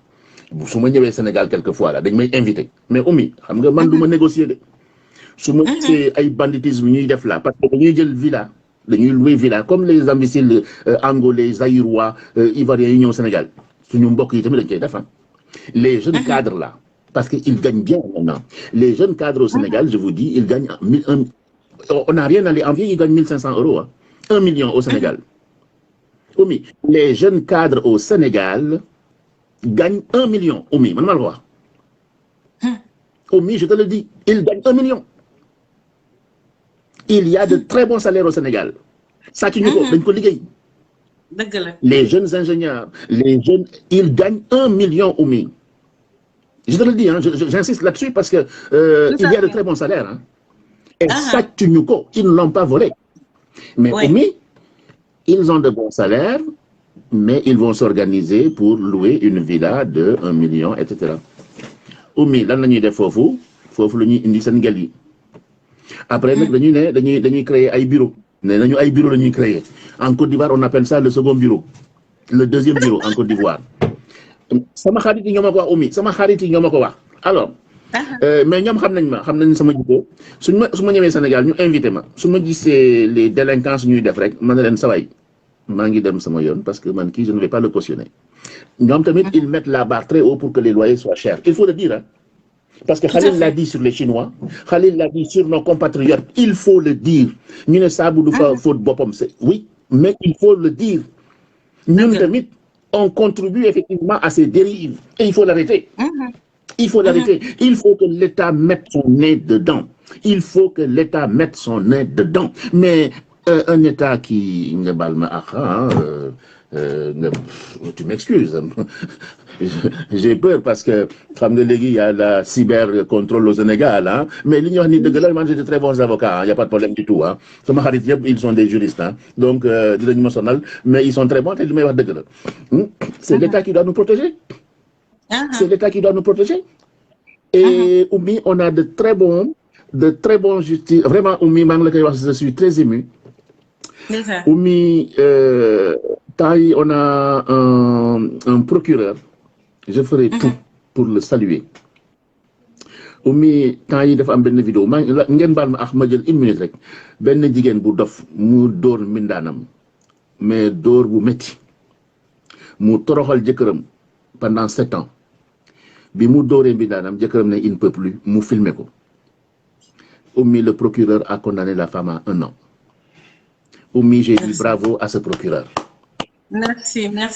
Oumy, la justice doit nous protéger. La justice doit nous protéger. L'État doit nous protéger. Mais ñun ñi ñoo war a protéger suñu bopp. Fu ñuy dugal suñu carte pour xam lan lañu bëgg a suba. Est-ce que dañu bëgg a liggéey pour fay rek suñu loyer ou dañu bëgg a liggéey pour dundal suñu jaboot ak fayaale suñu loyer. Merci beaucoup. Un salaire, c'est pour payer tout, mais pas payer seulement son loyer. Et payer son loyer pour aller voler, corrompre, tricher, etc., etc. Soyons sérieux avec le loyer n'est pas n'importe quoi. Le locataire a des droits, le propriétaire a des devoirs et des droits. L'État doit protéger l'ensemble des citoyens sans distinction. Il faut respecter les citoyens sénégalais. Professeur, il y a arrêter la violence. Il y a trop de violence. Il y a Brian Richard qui nous dit qu'au Sénégal, le problème, il n'y a aucun contrat de location, ni document officiel, ni préavis. Le propriétaire peut exercer son pouvoir sur le locataire. Donc, il n'y a rien à dire. Oui, mais c'est ce que je vous ai dit. C'est ce que je vous ai dit. Il faut... Alors maintenant, il y a des passerelles, Oumy. Hein? Non, il y a des passerelles. Il y a des passerelles, il y a un système de contrat parce que, Oumy, maintenant, tu sais, il y a, comment on appelle ça, des agences immobilières au Sénégal, Oumy. Depuis 10 ans, il y a un développement des agences immobilières au Sénégal. Et ça, moi, je suis très content. Et moi, je suis très content. On critique, mais on dit aussi ce qui fonctionne. Bon, alors les 50%, c'est des bandits. Hein. Il faut dire la vérité. Mais il y a 50% qui sont très sérieux. Dañ lay defal contrat, dañ lay defal dama xam yooyu yëpp sama xarit yi ay tubaab lañu ay nit ku ñuul lañu ay Sénégal dama xam yëpp parce que ñun suñu ut parce que xam nga je vous le dis, il y a des directeurs d'agences immobilières au Sénégal qui sont des truands. Mon mari s'est fait arnaquer. Il avait loué une villa aux Almadies. Jusqu'à présent, Mungidaou, parce que le chef de l'agence immobilière, c'est un ancien flic. L'affaire s'est arrêtée là. Il connaît tout le monde? Il connaît tout le monde? Donc, si les gens payent aussi normalement, en revanche, il y a des agences immobilières aussi qui arnaquent. Finalement, ça fait fuir les gens. Tout à fait. Tout à fait. Un agent immobilier, il faut que nous des avis. Est-ce qu'il est sérieux? S'il est sérieux. Et pour le revenir sur les contrats de location, tu prends un huissier, ou bien tu vas chez un notaire, ou bien tu fais un papier en main libre et tu vas le co-signer chez un notaire. Mais il faut te mettre problème. Oumi, avec les litiges fonciers. Oumi, notre société, dafa jaxasoo et tu ne comprends pas. Et pourtant, dañu am xam-xam, dañu baax les Sénégalais, dañu gentils. Mais daf saleté bi dafa bëri torop et dafa métti moo tax sujet ñuy def nii gars yi da ngeen koy dégluwaat ngeen xam ni waxuñu lu bon waxuñu pour embêter le pays de dañu bëgg a jubalanteku on veut redresser ce pays-là pour qu'il se mette sur ses jambes et avancer dans la dignité le respect le droit mais trop c'est trop Oumi ñoom ñëpp ñoo nekk ci biir ñoom ñëpp ñoo laxas affaire bi c'est que des relations. Oumi, ce que je dis là est très dur. Moo tax foo dem xeex il faut vraiment nga am avocat yi nga xam ne ils sont des pitbulls. Avocat pitbull. Moom day daaneel rek. Soo amee avocat pitbull day da leen di daaneel parce que moom dina gis fan lañu taar. Mais soo amee avocat bu ndaw bi nga xam ne du mat dara du am. Oumi, ça c'est très important sur le conseil. Les locations, s'il n'y a pas de papier officiel. Maintenant, sur Internet, on trouve des formulaires qui sont très précis. Vous le reprenez avec le propriétaire. Est-ce que tu es d'accord? Sur le bail, le préavis, etc. Tout doit figurer. Sur Internet, vous le trouvez des formulaires. Après, maintenant, vous l'adaptez à votre contexte. Soit tu le donnes à un huissier, il le signe. Soit tu le donnes à un notaire, il le signe. Et cette signature fait foi. Si tu n'as pas de formulaire, vous l'écrivez ensemble à main nue et vous allez le légaliser chez un huissier.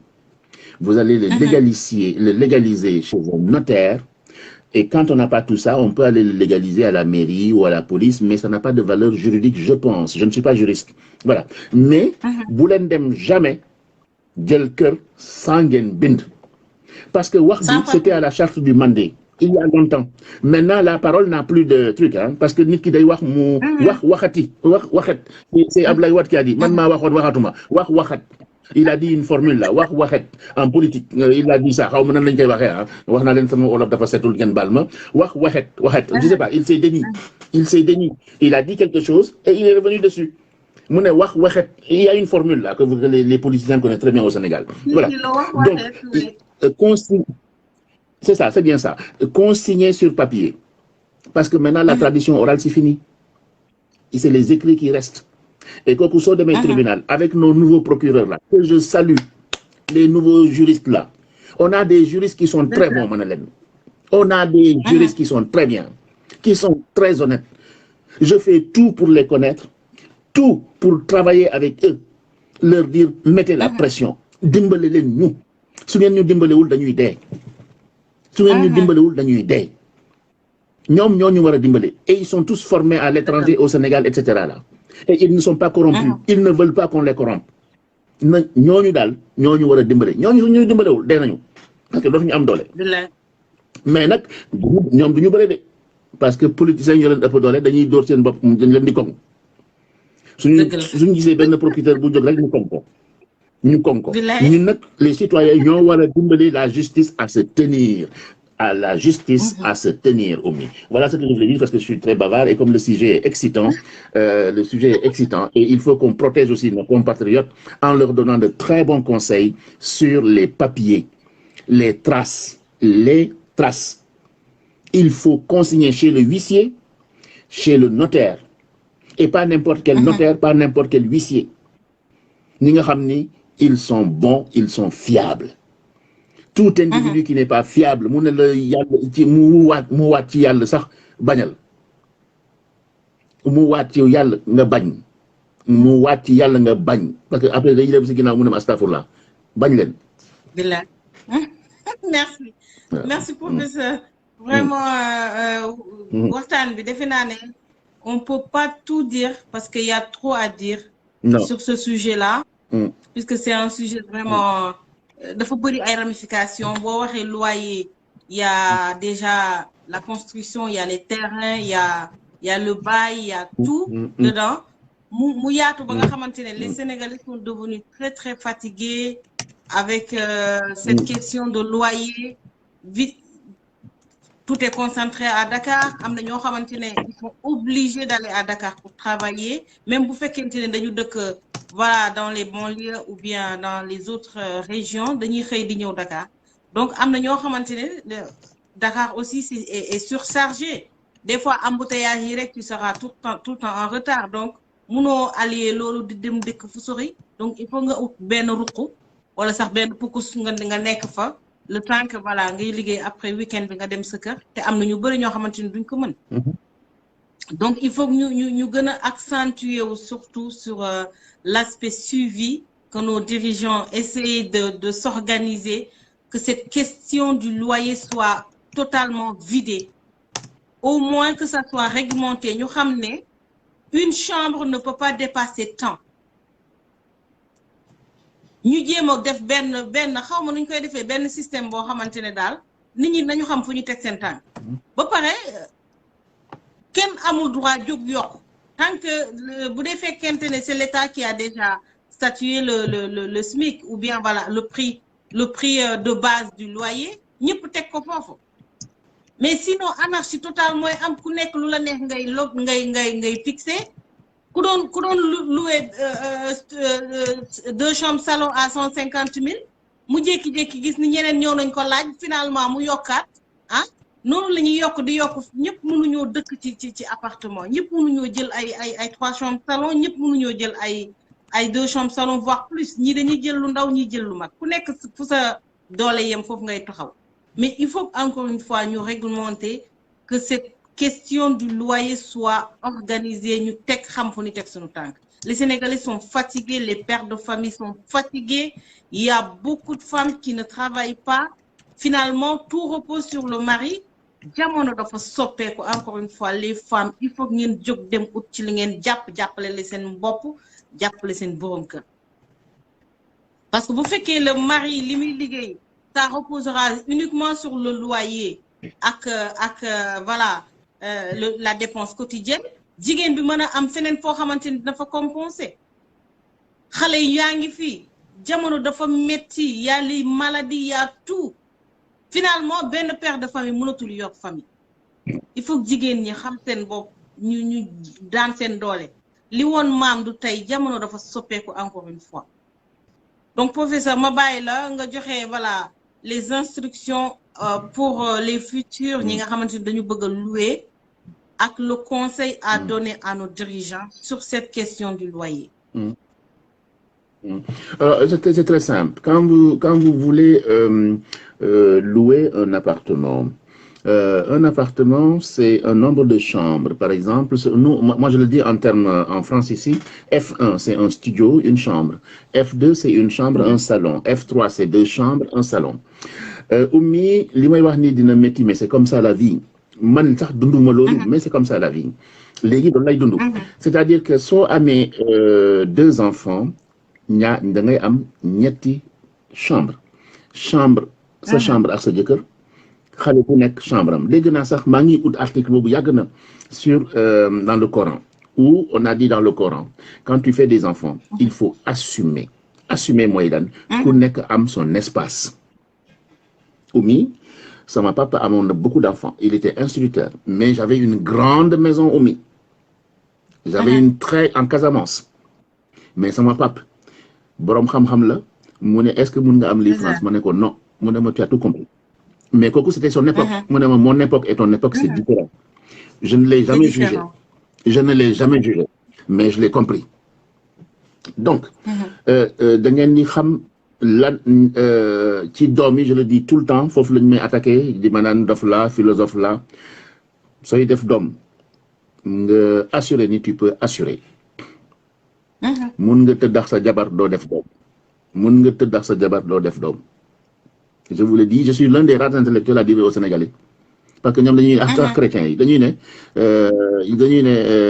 tëddax jabar c'est doom non c'est faux fen la non da ngeen di fen c'est pas vrai tëddax jabar ce n'est pas doom c'est faux c'est partager un moment c'est de la complicité ngeen xamante ngeen respectante faire des activités il y a beaucoup de moyens il y a même le planning familial on a des mamans de 55 ans ñu ne ñoom c'est fini Oumy su ma déggee loolu damay kontaan Et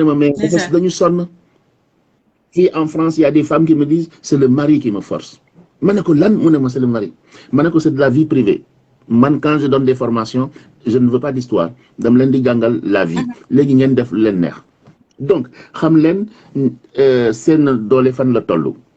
en fonction de ça, nous devons ce cœur. Ce cœur, nous salaire. En France, on dit que ce liggéeykaay ak fi ngay dëkk 30 minutes mooy l'idéal, 30 minutes. Mais ici, on a des systèmes de transport, des moyens de transport. Donc, il faut aussi que l'État du Sénégal, tu vois, quand tu parles du loyer, il faut parler du transport. Les gens habitent à Kermassar, à Yeumbeul, etc. D'accord? Donc, c'est loin. Donc, si on veut qu'il n'y ait pas de retard au travail, etc., qu'est-ce qu'il faut faire? Soit, il faut que les locations soient accessibles à proches, ou bien qu'il y ait un moyen de transport qui puisse amener les employés du travail à chez eux. Donc, si vous regardez le lieu, la balance équilibre. Et comme je vous ai dit, pas plus de 33% de votre salaire. Je vais me lancer dans ce logement-là. D'accord? Il y a les écoles, il y a les structures de santé. À côté, on réfléchit à tout ça. Je sais que c'est difficile au Sénégal, mais moi, je vous donne la généralité. Parce que l'Union de France, pourquoi plus de Sénégal? Nous, au Sénégal. Vous regardez l'espace, l'environnement. C'est bon? Voilà. Ensuite, je reviens sur le bail. Je vous ai dit que le bail est capital. Il y a beaucoup de façons. Il y a maintenant des formulaires. Et comment on appelle ça? Les agences immobilières ont concocté des bails, mais vous le lisez bien. Un bail, il faut le lire. Ne le signez pas. Vous le signez sans lire. So vous lire, parce que le Sénégal dañuy signé xamuñu de dañuy signé nepp et fofu lañ lay jappé nak ya ko signé de. Bien. Ensuite, donc le bailleur doit faire signer le bail par un huissier ou bien par un notaire. Aussi, on peut aller à la police ou à la mairie, mais comme je vous ai dit, ça n'a pas une valeur légale, mais au moins c'est une trace. Ça veut dire qu'il y a un processus que tu as entamé.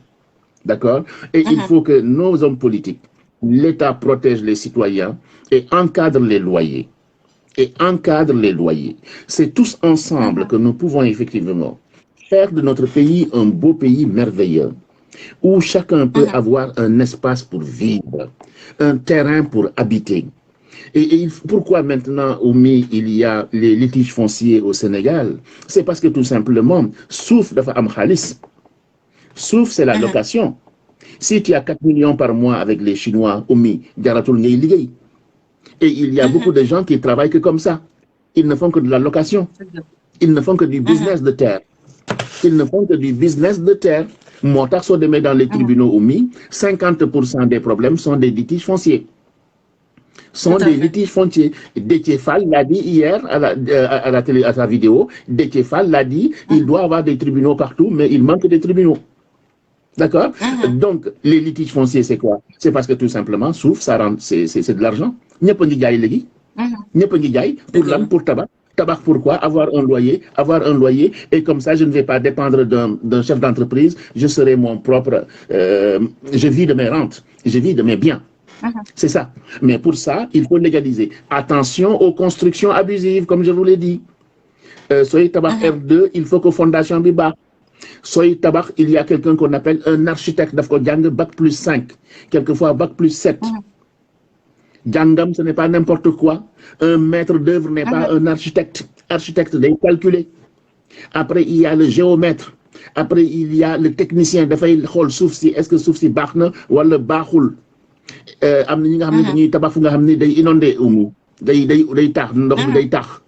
Parce que c'est des zones inondables, etc. Ce n'est pas n'importe quoi. Le loyer, ok, mais il y a beaucoup de choses autour. Et moi, pourquoi Oumi m'invite? Parce que je dis tout ce qu'il y a autour. C'est-à-dire que je maîtrise le sujet, mais je le dépasse. Je maîtrise le sujet et je le dépasse. Donc, pour construire, on ne construit pas n'importe où. Sinon, tu es un criminel. Et on a vu ça à Médina, des immeubles qui sont effondrés. Manadaï gagne l'auto, rek mouné tabahalma R1. Mou gagne l'auto encore tabahalma R2. Fait que fondation, ce n'est pas fait pour ça.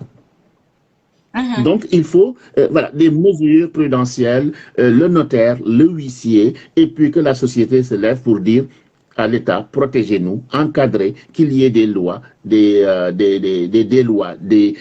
lois pour protéger le citoyen, le bailleur, le locataire, tous unis pour que tout simplement notre vie soit bonne au Sénégal. Nous menons faire, nga xamni Sénégal dina reprendre di ré parce que Sénégalais reetaanatul fin du mois du ré fin du mois la gën a ñàng du ré comme madame Mariam Ndiaye l'a dit yaa ngi koy gis mais gisu la mu ngi xalaat fin du mois xaalis bu muy joxe Khalil l'a dit fin du mois jot na au lieu mu joxe loyer bi moom il pense à autre chose nous ici la première chose qu'on pense mooy sa loyer ma ne la Oumy kër sutura la Oumy sa kër mooy sa sutura toute personne qui déprime su duggee këram foofu lay nekk tranquille kenn du ko xool kenn du ko kii mun nga naan sa sombi kenn du xam donc kër c'est important le loyer c'est important mais pour autant il faut encadrer Oumy voici ce que je voulais dire excusez-moi.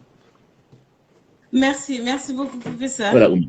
Merci comme toujours hein, de l'accompagnement mais xam-xam bi moom la nit ñi surtout di gën soxla ndax des gens comme vous on en a besoin des gens qui nous disent les choses telles quelles sans rien attendre parce que voilà des fois ñu am ñoo xamante ne dañuy wax mais di bàyyi xel mais avec votre travail vous avez le devoir de dire les choses telles qu'elles sont et on vous en remercie.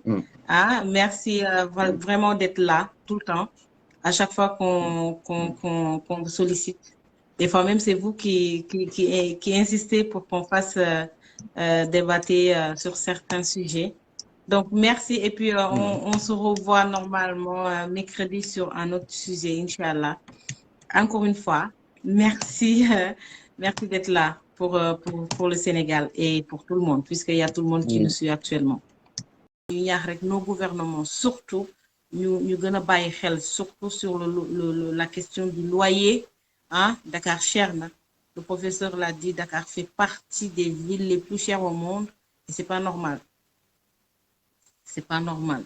Ñëpp xam nañu ne au niveau de Dakar le SMIC buñ ko mënee natable noonu fay bi gën a ndaw du dépasser 80 000 donc te du ñëpp a ko am sax 80 000 ci ñi nga xamante ne voilà am nañ embauché nañ leen wala sax ñu nekk ci yenn liggéey mais am na ñoo xamante ne ñu ngi ci suuf dañuy comme niñ koy waxee ci jargon sénégalais dañuy taaba dañuy nëbal des fois nga gagné benn marché boo xamante ne da ngay liggéey ba pare pour nit ki fay la daf lay dawloo finalement yaa ngi xalaat li nga war a surturlu li nga war a jox sa njaboot doo ko am nit ñi dañ lay dawloo rek finalement moo tax mu metti encore une fois ñuy lancer ce message à nos gouvernants surtout ñu gën a statuer sur le problème du loyer. Sénégal nag dañuy bu dara jotee ñëpp yoo ko jóg wax combien de fois l'État s'est mobilisé pour cette question du loyer fa la yem. Il y a des lois qui ont été votées, il n'y a pas de suivi. Il y a des lois qui ont été votées même la fois dernière avec Dr Abdou Aziz Kassé wax nañ ko fi. Il y a des lois qui ont été votées pour l'excision, il n'y a pas de suivi. Finalement ñun suñu réew qu'est-ce problème de suivi la ñu am dañuy topp yi fii mbir boo ko statuer boo promulguer loi il faut une suivi boo tegee ay charte il faut des suivis ñu bàyyi propriétaire yi à leur voilà ñu def lu leen neex. C'est vrai le propriétaire est roi si moom këram mais yoon dafa am dëkk dafa am ni muy doxee kenn amul droit di imposer nit ñi ñuy fay ay bu bëggee yokk dàq nit ñi finalement Khalil l'a dit nga am benn locataire boo xamante ne weer bu dee daf lay fay sa xaalis moo gën nga indi koo xamante ne prix bi mu la wax daf la koy fay ñaari weer weer yi des mu lay dawloo. Il faut que nit ñi aussi ñu bàyyi xel après ñu naan waaw sénégalais ay truand lañu dee leen jàpp ci ñi nga xam ne dañu gore. Sénégal nag bëggul ku gore boo goree ñu naan da nga dof. Man je préfère bu fekkente ne am naa kër je préfère ma louer ki nga xamante ne au moins bu weer dee duma sax dem këram.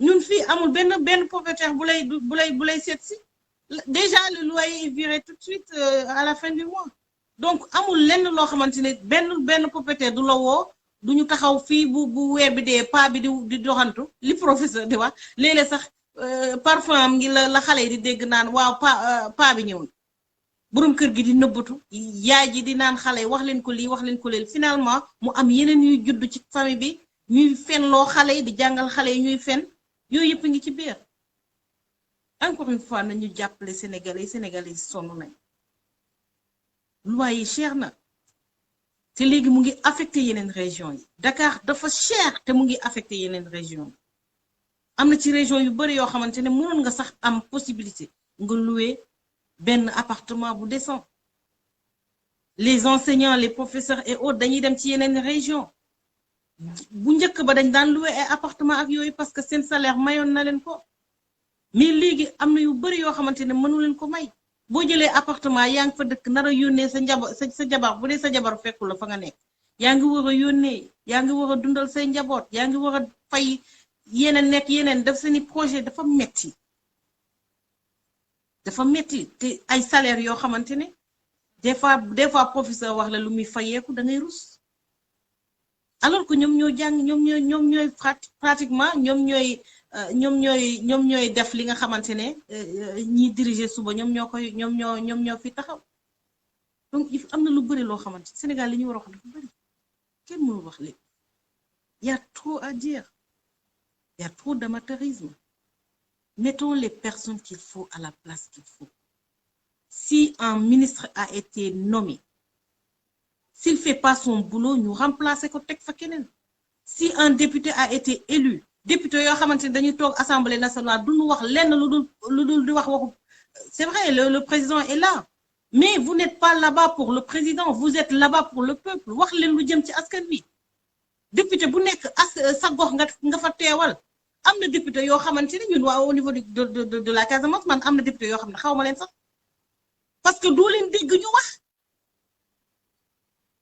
député bu ñu nommé ci pour une région ñu nommé la yow ñu fal la du moins député dañ koy fal duñ ko nommé ñu fal la nga dem assemblée nationale du ñu mës a dégg nga naan Ziguinchor lii wala nga naan Kolda lii wala nga naan Sédhiou lii wala Saint-Louis wala feneen ak feneen yow lu dul boo jëlee parole président kat liggéey na. la ñëpp wax ne président liggéey na président mi ngi liggéeyam yow leneen moo la fa yóbbu nañu teg les gens qu'il faut à la place qu'il faut un député est là pour le peuple un député n'est pas là pour le président ni pour sa personne il faut qu'on mette les gens qu'il faut à la place qu'il faut des députés qui seront là pour leur localité il y a des localités où il y a 1000 problèmes mais on n'en parle pas il y a des députés de Dakar est-ce que dañuy wax sax ci loyer wu Dakar kenn du leen dégg alors que assemblée nationale la ñuy statuer yenn problème yi fa la yëf yi di jógee dem conseil des ministres un état fonctionne comme ça kenn du jóg naan président dafa war a wax lii affaire yi dafay dox ba yegg ci président donc ñi war a wax pour mu yegg ci président ñoo waxul lillaahi wa rasuli nañu jël les personnes qu'il faut à la place qu'il faut may wax nag cette jeunesse l'avenir est entre vos mains on tend vers des échéances on tend vers des locales municipales élection député yaa ngi ñëw élection présidentielle yaa ngi ñëw bu leen tànn nit ndax daf leen neex da ngeen di tànn nit parce que wóolu ngeen ko parce que koo fi teg pour daf la neex sa bàmmeel ngay gas parce que yow yaay sonnaat bu weer dee yow yaay dem xuus pour am loo lekk benn maire du la jox nga lekk benn député du ñëw heure añ jot wala sax heure joxe dépense jot mu jox la dépense nga jox ko sa famille du ko def donc ñi ngeen di fal xam leen bu baax ñi ngeen di fal cette jeunesse est éveillée on a une jeunesse consciente donc nanu xam bu baax fu ñu teg suñu tànk lillaahi wa rasuli ñun ñëpp nag nanu xam bu baax ñi ñuy jiital les histoires de affaire mbokk affaire clan affaire yooyu démb la du tey état yëpp a ngi avancé pays yëpp a ngi avancé nanu avancé jëm ci kanam